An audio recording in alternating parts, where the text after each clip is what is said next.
We're back again with another action-packed edition of sports this morning, reaching you from Channels Television Sports Center in Lagos, Nigeria.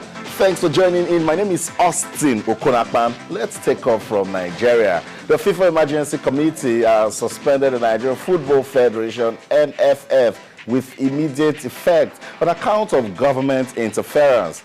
Article 13, paragraph 1 and Article 17, paragraph 1 of the FIFA statutes oblige member associations to manage their affairs independently and with no influence from third parties. The decision follows a letter sent by FIFA to the NFF on the 4th of July 2014 in which it expressed concern after the NFF was served with court proceedings and consequently an order preventing the president of the Football Federation, the NFF Executive Committee members and the NFF Congress from running the affairs of Nigerian football was granted by a High Court of the Federal Republic of Nigeria. Meanwhile, the National Sports Commission has replied that the court's action brought against the NFF followed an internal crisis within the football family and has nothing to do with government interference. Never-ending drama series in Nigerian football. Keep an eye on that. Now walk with me as we go to Brazil, where this year's FIFA World Cup is also producing drama. Argentina has reached its first World Cup final since 1990, and that's some joy for the South American continent after Brazil was disgraced and dumped out of the competition by Germany. In a tight semi-final game against the Netherlands, coach Alejandro Sabella's team stayed focused and went on to win 4-2 on penalties. Now, what a final we're going to have on Sunday when Germany takes on Argentina at the Maracana Stadium. For Lionel Messi, winning the World Cup means everything to his career. For Germany, they just want to keep breaking records. We'll wait and see how it goes. Let's leave football now and find out what's going on at the Tour de France. There's another costly crash. Remember, the first victim was Mark Cavendish, and that ended his journey in just stage 1. Sadly, defending champion Chris Froome will no longer participate after being forced to pull out of the championship due to the pain in his injured wrist. Froome quit the race after second of the 2 crashes on Wednesday's rain-soaked and treacherous 5th stage. Okay, let's come back. Remember, football is all about the fans, it's played for the fans, and what joy to see these fans celebrate. Let's see how fans celebrated after Argentina defeated the Netherlands 4-2 on penalty to qualify for this year's FIFA World Cup in Brazil. Sports this morning on Channels Television. Don't go anywhere, we'll be right back. Stay.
Welcome back to Watching Sports this morning on Channels Television, and it's such a delight to have you join us on the program. Yes, what you watch are fans of Argentina. Now, that victory wasn't just for Argentina, it was for the entire South America.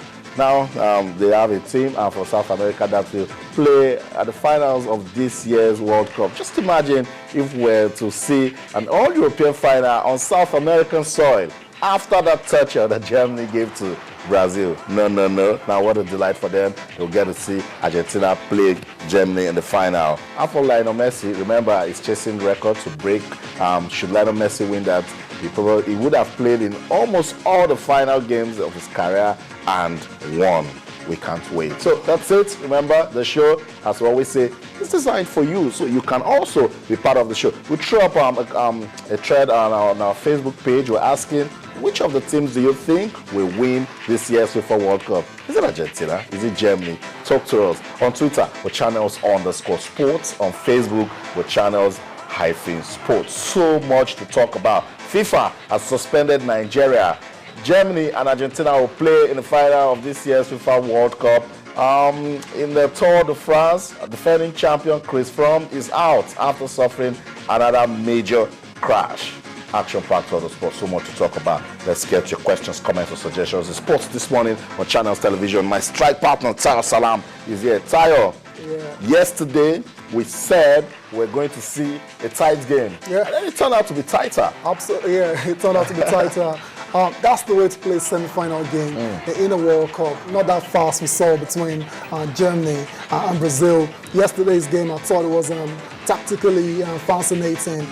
Even though the phrase I just used now, I know a couple of people that will replace it with the word boring. I didn't find it boring at all. Yeah. I thought it was quite interesting for me from the tactical angle. At the end of the day, I thought Argentina really deserved the win. They played a little bit better than Holland did. We were saying that aside Messi, someone else needed to step up for Argentina. And then Mascherano stepped up. Oh my goodness, incredible. And his performance yesterday, it's interesting because when he's at Barcelona, he plays as a defender, but in that defensive midfield role yesterday was awesome. We remember that game-saving tackle he had in the last minute. He was everywhere. Work rate, fantastic. Incredible. I think he was the best player on the park for Argentina, and on the side of Holland, you could say Ronvla. Yeah, that's it. And we'll come back to Ronvla and how it ended. But let's just see some interesting facts. This year's FIFA World Cup, Argentina and the Netherlands. Remember, after regulation time, it was still goalless, and then penalties gave us the winner. Argentina won 4-2 on penalties. Now, some of the stats says Argentina reaching its first World Cup final since 1990. Wow. Interesting. And then they will cherish that one. Argentina has advanced from all 4 of their World Cup semi-final appearance. The Netherlands have lost both of their semi-final shootouts, the first against Brazil in 1998. Poor Dutch side. Lionel Messi has created the most goal-scoring chances in this World Cup. Tayo, 19. Amazing. Phenomenal. Amazing player. 7 of the 14 knockout games at this year's World Cup has gone to extra time, the most since 1990. Wow. It just tells you how tight it's been. Yeah, that's the word, really. It's been really competitive in Brazil this time around. That's why we're seeing all these games dragging on into extra time. But I want to go back to Lionel Messi. Incredible player, arguably one of the best already. But you have some pundits actually believe for you to actually place him on the same pedestal as the likes of Pele and Maradona and Ronaldo. He's got to win the World Cup. And this is the perfect opportunity for Lionel Messi to do it now on South American soil as well. There's no other way to describe Lionel Messi. Let me just make use of the word that Coach Alejandro Sabella used. He said that Lionel Messi brings water to them in the desert. You can call him the savior, really. Yesterday, though, he was a little bit quiet. He didn't really have a spectacular game yesterday, but was able to contribute in his own way, especially in extra time where he had a couple of runs that could have led to goals for his teammates, but he didn't take it.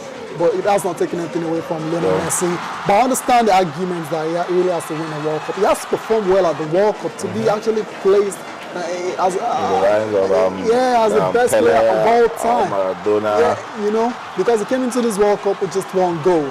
Now it's at 4, that's 5 already now. You wonder, Lionel Messi, why is he on 5 goals in multiple World Cup appearances? But that's not taking anything away from everything he's achieved with Barcelona and what he's achieving right now with Argentina.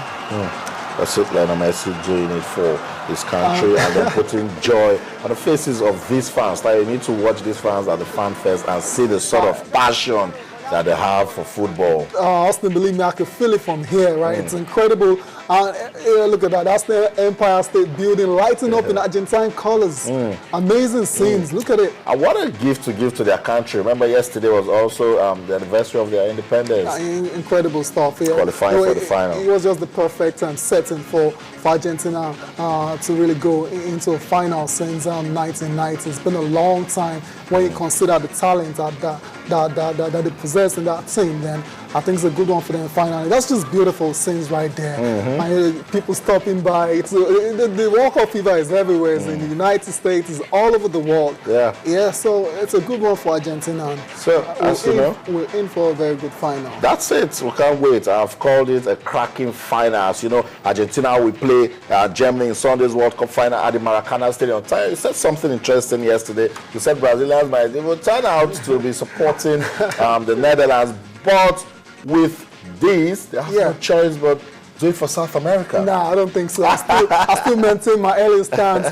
Brazilians on that day won't be supporting Argentina. I can say that for a fact. It will be all about Netherlands, even though they were emulated by Netherlands in the semi-finals. But I don't see Brazilians supporting Argentines. No, never.